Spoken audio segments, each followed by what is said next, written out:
First things first, when we're using the Dremel and we need to change a bit, we want to make sure that we're unplugging it from the power outlet. And again, that blue button, this actually locks the chuck in place. So right now I can turn it. When I push the blue button, it gets, oh, it didn't want to go there for a second, but it actually gets stuck, and you can actually see the chuck getting bigger and smaller when I push that blue button.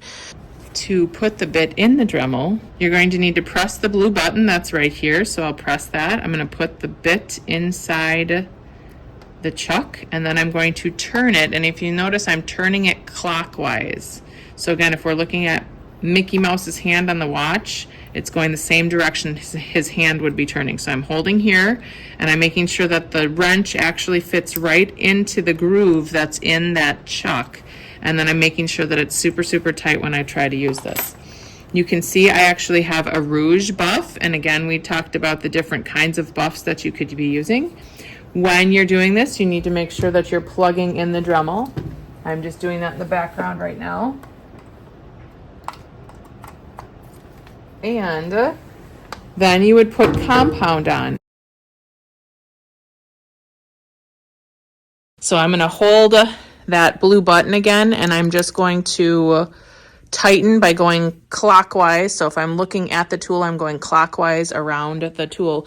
And again, this little tool actually fits right inside the chuck. So there's a rounded part of the chuck and there's a flat part of the chuck, just like the wrench, and they fit together in order to tighten that. So one other thing I want you guys to see is I actually have my safety glasses on. I have my hair tied up. I don't have any hoodie straps or anything loose. Part of the reason I don't want that right now is I want to make sure that I don't get anything caught in the Dremel tool, because I could injure myself that way. I want to wear a dust mask if I'm sanding or buffing, and I will show you that.